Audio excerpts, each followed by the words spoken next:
Introducción. Española y no latina. Los latinoamericanos no estamos satisfechos con lo que somos, pero a la vez no hemos podido ponernos de acuerdo sobre qué somos, ni sobre lo que queremos ser. ¿En qué consiste exactamente ese ser latinoamericano que compartimos desde el Río Bravo hasta la Patagonia? Una respuesta posible consiste en decir que no hay una América Latina, sino 20, título del libro bastante conocido de Marcel Niedergang, e incluso echar en el saco a Brasil y hasta a Haití. Pero todo hispanoamericano sabe, al encontrarse con un brasileño, que está frente a él, no junto a él, que uno y otro miran el mundo desde perspectivas diferentes y eventualmente conflictivas. En cambio, los 10.000 kilómetros que separan el norte de México del sur de Chile y Argentina son una distancia geográfica, pero no espiritual. Hay desde luego en Hispanoamérica grupos humanos marginales que habitan uno u otro de estos países sin participar en la cultura hispánica dominante. El hecho de que esos grupos sean residuos de los habitantes precolombinos, de los dueños legítimos del territorio, que hayan sido sus antepasados y ellos mismos sigan siendo víctimas de una conquista y una dominación para ellos extranjera, y el hecho adicional de que la sangre de estos esclavos corra mezclada por las venas de una enorme proporción de hispanoamericanos son factores que tienden a confundir la conciencia del continente, inyectándole elementos de indefinición, mitología, racismo, complejos de culpa y de inferioridad, etc. Pero simplificando por el momento uno de los debates más angustiosos y fundamentales entre los muchos que han torturado a la América Latina, diré que justamente es la América española la que desde la conquista hasta hoy se ha planteado como sujeto activo un problema en el cual las culturas aborígenes y los seres humanos protagonistas de esas culturas han sido objetos pasivos. Los llamados indios, por su presencia en América en el momento del descubrimiento, por lo que su cultura mal que bien no pudo dejar de adherirse a las sociedades hispánicas forjadas en la conquista, la colonización y la evangelización, por la inmensa tragedia de su derrota, masacre y esclavización, por su participación en el proceso de mestizaje y por su persistente presencia, han contribuido a formar una parte muy importante de la conciencia y también de la mala conciencia latinoamericana. Pero a pesar del indigenismo de moda, Argentina, Bolivia, Cuba, Colombia, Costa Rica, Chile, Ecuador, El Salvador, Guatemala, Honduras, México, Nicaragua, Panamá, Paraguay, Perú, Puerto Rico, Santo Domingo, Uruguay y Venezuela suman una sola cultura, la cultura hispanoamericana, implantada en 18 naciones independientes y una nación sometida políticamente a los Estados Unidos. Los españoles encontraron una variedad de culturas y hasta civilizaciones aborígenes en esos territorios. Luego importaron negros africanos. Posteriormente inmigrantes de diversas procedencias se integraron en proporciones variables a cada país. La hegemonía anglosajona, hemisférica y mundial ha tenido un impacto profundo, más pronunciado en algunos países, pero general. Sin embargo, un poco sorpresivamente, si se quiere, pero en forma palpable, la América española existe y se puede discurrir sobre ella sin necesidad de dividirla en 20 o ni siquiera en 3 o en 5. En cambio, sería claramente abusivo generalizar sobre una América Latina donde el Brasil estaría incluido como un componente más. Brasil es diferente a la América española por su origen lusitano y su lengua portuguesa, pero además por el modo como fue conquistado y colonizado el territorio y por haber sido metrópoli del imperio portugués durante largos años, tras los cuales, en lugar de sufrir una ruptura traumática con Lisboa, logró su independencia por un acto de gobierno, por un decreto, conservando intactas las estructuras políticas y administrativas del imperio. En resumen, hay puntos de contacto, semejanzas, parentescos entre Brasil y la América española, pero la suma de las diferencias es más importante que la de las semejanzas, puesto que incluye además la espectacular consolidación del Brasil en una sola nación gigantesca, fronteriza con todos los demás países de América del Sur, menos Ecuador y Chile, y esto en contraste con la fragmentación de la América española en 19 pedazos. De más está decir que esa dimensión continental tiene en sí misma una importancia determinante, y siendo sin duda consecuencia de antecedentes distintos, lleva en sí la semilla de divergencias cada vez más pronunciadas y hasta de enfrentamientos. Al intentar comprender la América Latina, no se puede ignorar Brasil, lo mismo que no se puede ignorar los Estados Unidos, pero para la América española, Brasil aparece como un vecino potencial o actualmente peligroso, potencial o actualmente amistoso, pero en todo caso diferente, otro.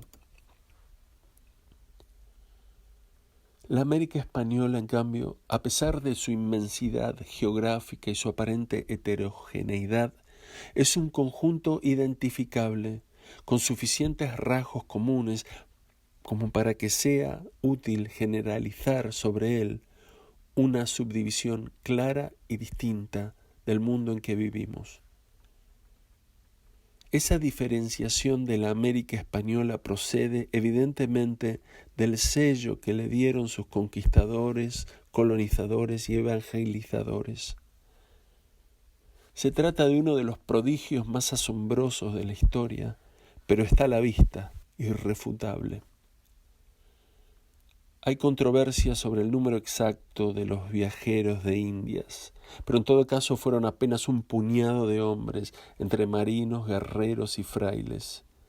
Y esos pocos hombres, en menos de 60 años, antes de 1550, habían explorado el territorio, habían vencido 2 imperios, habían fundado casi todos los sitios urbanos que hoy todavía existen, más otros que luego desaparecieron. Habían propagado la fe católica y la lengua y la cultura de Castilla en forma no sólo perdurable, sino, para bien o para mal, indeleble.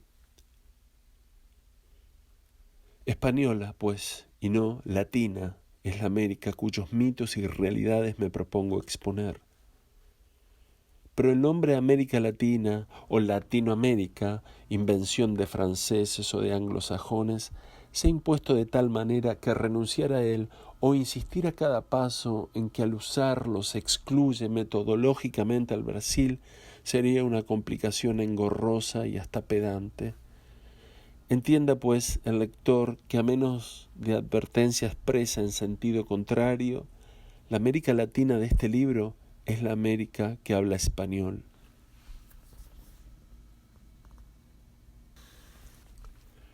Del fracaso a la mitología compensatoria. Entre 1492 y 1975 han transcurrido casi 500 años, medio milenio de historia. Si nos proponemos calificar esos casi 5 siglos de historia latinoamericana en la forma más sucinta, pasando por encima de toda anécdota, de toda controversia, de toda distracción, yendo al fondo de la cuestión antes de desmenuzarla, lo más certero, veraz y general que se pueda decir sobre Latinoamérica es que hasta hoy ha sido un fracaso. Esta afirmación puede parecer escandalosa, pero es una verdad que los latinoamericanos llevamos prendida en la conciencia, que callamos usualmente por dolorosa, pero que traspasa y sale a la luz cada vez que tenemos momentos de sinceridad. Es decir, que somos los mismos latinoamericanos quienes calificamos nuestra historia como una frustración. El mayor héroe de América Latina, Bolívar, escribió en 1830: He mandado 20 años, y de ellos no he sacado más que pocos resultados ciertos. 1. La América es ingobernable para nosotros. 2. El que sirve una revolución ara en el mar. 3.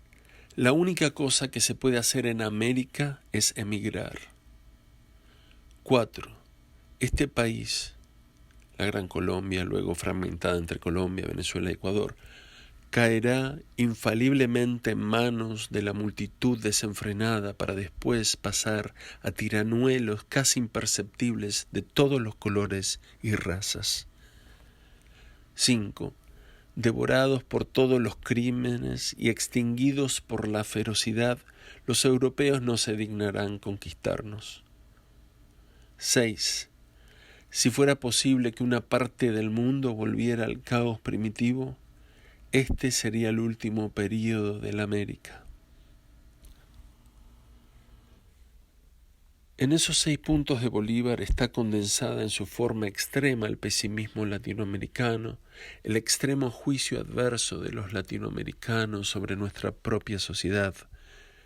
Pero vale la pena subrayar que por lo menos algunas de las profecías desesperadas de Bolívar se cumplieron al pie de la letra, por lo cual no se las puede atribuir únicamente al estado depresivo de un hombre envejecido, decepcionado y amargado, sino que son apreciaciones en las cuales están presentes toda la agudeza sociológica y toda la visión política del libertador.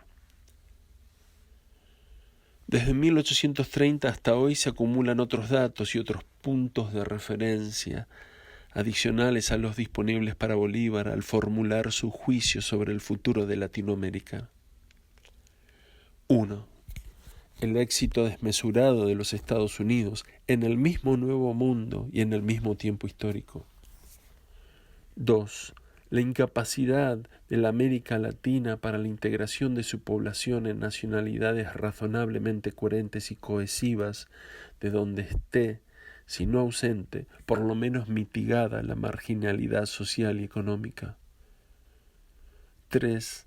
La impotencia de la América Latina para la acción externa, bélica, económica, política, cultural, etc., y su correspondiente vulnerabilidad a acciones o influencias extranjeras en cada una de esas áreas. 4. La notoria falta de estabilidad de las formas de gobierno latinoamericanos, salvo las fundadas en el caudillismo y la represión.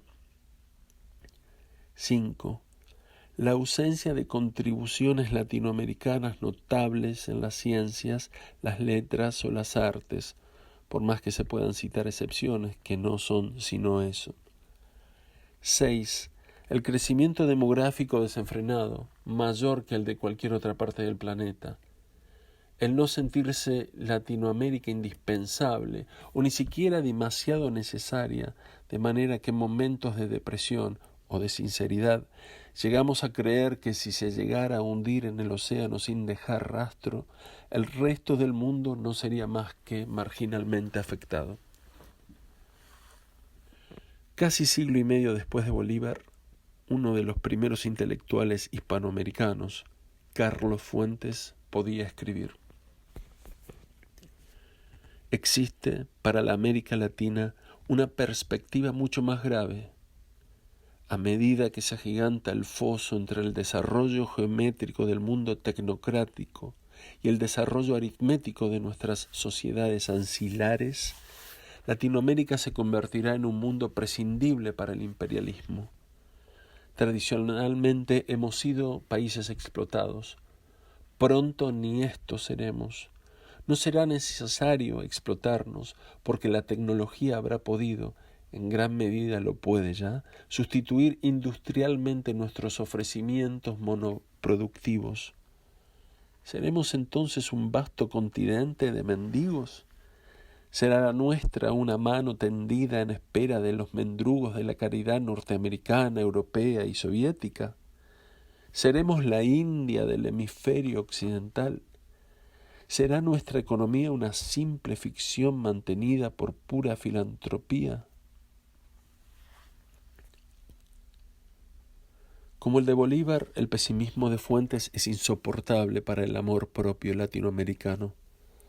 El mismo Fuentes pasa de esas reflexiones pavorosas al postulado de una acción revolucionaria, una ruptura indispensable para rescatar o crear una identidad latinoamericana menos lamentable, un proyecto modesto pero propio y viable que nos permita ser dentro del mundo, si no indispensables o distinguidos, por lo menos independientes. En todo caso, desde Bolívar hasta Carlos Fuentes, todo latinoamericano profundo y sincero ha reconocido, al menos por momentos, el fracaso hasta ahora de la América Latina. Las colectividades humanas, enfrentadas con la realización de que otros formulan proyectos envidiables y los cumplen con éxito, pueden intentar la emulación o bien el rechazo de los valores implícitos en los proyectos y los éxitos envidiados. También es posible, y este es el caso de América Latina, intentar la emulación y al no tener el éxito esperado, refugiarse en la mitología como explicación para el fracaso e invocación mágica de un desquite futuro.